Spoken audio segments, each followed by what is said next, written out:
अस्सलाम वालेकुम नाज़रीन, मां आहियां शुएब अली उमरानी ऐं तव्हां ॾिसी रहिया आहियो BR टाइम न्यूज़। सभ खां पहिरियां शामिल कंदासीं हीअ रिपोर्ट। भली हुकूमत हली वञे पर एहतिसाब ते समझोतो न कयो वेंदो। भली मीनारे पाकिस्तान ते 10 जलसा कया वञनि पर हुकूमत ते को बि फ़र्क़ु न पवंदो। वज़ीर आज़म इमरान ख़ान चयो आहे त अपोज़िशन पंहिंजी करप्शन बचाइण जे लाइ अवाम जी ज़िंदगी ख़तरे में विझी रही आहे। अपोज़िशन टकराव चाहे थी पर असां खेनि मौक़ो न ॾींदासीं। इस्लामाबाद में हुकूमती ऐं पार्टी तर्जुमाननि सां ॻाल्हाईंदे वज़ीर आज़म चयो त लाहौर में PDM जलसे जे लाइ सर्विसिस ॾींदड़नि ख़िलाफ़ केस दाख़िल कया वेंदा। PDM पारां 13 डिसंबर ते लाहौर में हर सूरत में जलसो करण जो ऐलान। लाहौर में प्रेस कॉन्फ्रेंस कंदे कमर ज़मा कायरा ऐं राणा सनाउल्ला चयो त लाहौर जलसे दौरान छिकताण वारी सूरत हाल पैदा थी त नुक़सान जो ज़िम्मेवार इमरान नियाज़ी हूंदो। क़यादत जंहिं बि वक़्तु फ़ैसिलो कंदी इस्तीफ़ाऊं अची वेंदियूं। हुकूमत जा ॾींहं ॻणिजी चुका आहिनि। जाली वज़ीर आज़म जे घर वञण जो वक़्तु अची वियो आहे। लाहौर जे मुख़्तलिफ़ इलाइक़नि में जलसनि खे ख़िताब कंदे मरियम नवाज़ चयो त इमरान ख़ान खे घर मोकिलण जी आख़िरी ज़िम्मेवारी लाहौर ते अची वई आहे। 13 डिसंबर ते आर या पार जो फ़ैसिलो थी वेंदो। 13 डिसंबर ते आर या पार न पर कानून जो वार थींदो। ख़ासि मुआविन फिरदौस आशिक़ अहवान चयो त वज़ीर आज़म जी इस्तीफ़ा जी ॻाल्हि कंदड़ पाण इस्तीफ़ाऊं ॾियण जा बयान ॾेई रहिया आहिनि। मुल्तान में PDM जो जनाज़ो निकितो, लाहौर में तदफ़ीन थींदी। पीपुल्स पार्टी ऐं PDM वारा सिंध हुकूमत सेनेट क़ौमी सूबाई असेंबलियुनि तां इस्तीफ़ाऊं ॾियनि त असां बि इस्तीफ़ा ते गौर करे सघूं था। जमायत इस्लामीअ जे अमीर सिराजुल हक़ चयो आहे त PDM पंहिंजे तरीक़े सां ऐं असां पंहिंजे तरीक़े सां एहतिजाज करे रहिया आहियूं।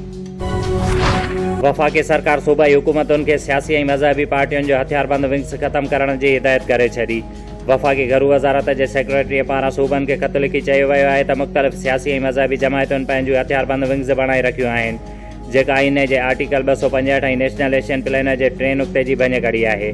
मौलाना फज़लुर रहमान वफ़ाक़ी घरू वज़ारत जे ख़त खे बदनीयतीअ ते बदल करार ॾींदे चयो आहे त हथियारनि ऐं रज़ाकारनि में फ़र्क़ु हूंदो आहे। इंसारुल इस्लाम JUI जे दस्तूरी विंग आहे जेका इलेक्शन कमीशन मां रजिस्टर्ड आहे। अॻूणे सदर आसिफ़ ज़रदारीअ खे किरण सबबि मथे में धक लॻा आहिनि ऐं रतु ॼमण सबबि खेसि चेल में तकलीफ़ आहे। सफ़र करे नथो सघे। आसिफ़ ज़रदारीअ जी इस्लामाबाद हाई कोर्ट में जमा करायल रिपोर्ट में इंकिशाफ़। वज़ीर आज़म इमरान ख़ान चयो आहे त करप्शन ऐं मंशियात जी रस्ता रोक लाइ मुआशिरे खे गॾिजी वेहणो पवंदो। नाजाइज़ तरीक़े सां मिल्कियत कमाईंदड़नि खे मुआशिरे पारां तस्लीम करणु बदक़िस्मती आहे।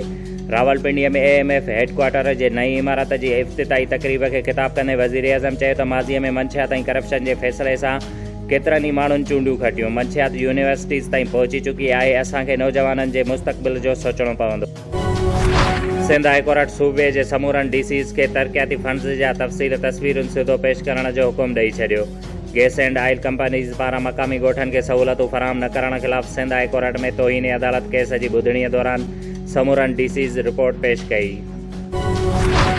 बोलान मछ जे लॻ कार ऐं डाक्सन में ज़ोरदार टक्कर, जंहिं जे नतीजे में 6 ॼणा थॾे ते फ़ौत थी विया ऐं जॾहिं त 2 ॼणा ज़ख़्मी थी पिया। कार ऐं डाक्सन जे टक्कर जी वजह तेज़ रफ़्तार ॿुधाई पई वञे। बिरिया सिटीअ में DSP बिरिया अब्दुल सतारो ॼण ऐं असिस्टेंट कमिश्नर शाहिद हुसैन सरकीअ जो एहसास किफ़ालत सेंटर ते छापो।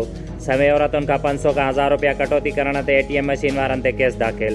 3 मशीन एजेंट साजिद रज़ा, चन्नड़ मोहम्मद हुसैन तीवणो ऐं काशान ख़ानज़ादा खे गिरफ़्तार कयो वियो। जॾहिं त बिरिया रोड जे हिकु निजी बैंक तां एजेंट ऐं पुलिस इंतिज़ामिया हर औरत खां 1000 खां 2000 रुपया कटौती करण ख़िलाफ़ सवें औरतूं मीडिया अॻियां एहतिजाजी मुज़ाहिरो कयो ऐं आला इख़्तियारनि खां घुर कई त पुलिस इंतिज़ामिया ऐं एजेंट ख़िलाफ़ जल्द खां जल्द कार्रवाई कई वञे।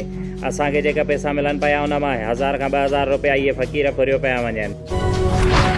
डिप्टी कमिश्नर शहीद बेनज़ीराबाद अबरार अहमद जाफ़र जी हिदायतुनि ते assistant commissioner Nawab Shah Shiraz Ahmad लेगारी अॼु किरोना खां बचाव लाइ मास्क ऐं ब्रोचर शहर जे मुख़्तलिफ़ हंधनि ते विरहाया ऐं हुन कारोबारी हज़रात खे हिदायत कई त तिजारती मर्कज़नि में किरोना सर्विस ते अमल दरामद करायो वञे।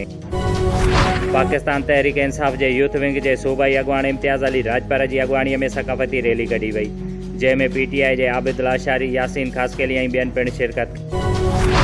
ॻोठ मौलादात मरीअ जे रहवासियुनि पारां घरनि ते चढ़ाई करे 4 ॼणनि खे बेगुनाह ज़ख़्मी कंदड़ जवाबदारनि जी गिरफ़्तारीअ लाइ प्रेस क्लब नौशर फिरोज़ अॻियां एहतिजाजी मुज़ाहिरो कयो वियो। जंहिं मौक़े ते ॻोठाणनि ॿुधायो त 4 महीना अॻु माल जी भेल तां अब्दुल सत्तार, अब्दुल क़यूम, अब्दुल वहाब ऐं अब्दुल हयो जेको ॾोहारी क़िस्म जा माण्हू आहिनि, जिन असांजे घरनि ते चढ़ाई करे 4 ॼणनि खे ज़ख़्मी कयो, जिन खे पुलिस अञा ताईं गिरफ़्तार न कयो। उन्हनि खे गिरफ़्तार कयो वञे न त ॿी सूरत में एहतिजाज जो दाइरो वधायो वेंदो। खुसदार में लीव्स पुलिस जे एहलकारनि जी शानदार कार्रवाई। लखे रुपयनि जी मंशात स्मगलिंग कंदड़ जवाबदार मंज़ूर अली वलद नबी बख्श ऐं अहमद वलद पांदी नवाबशाह जे रिहाइशनि खे गिरफ़्तार करे वरितो। शोएब अली उमराणीअ खे ॾींदा इजाज़त। वधीक ख़बरुनि ऐं अपडेट्स लाइ ॾिसंदा रहो BR टाइम न्यूज़।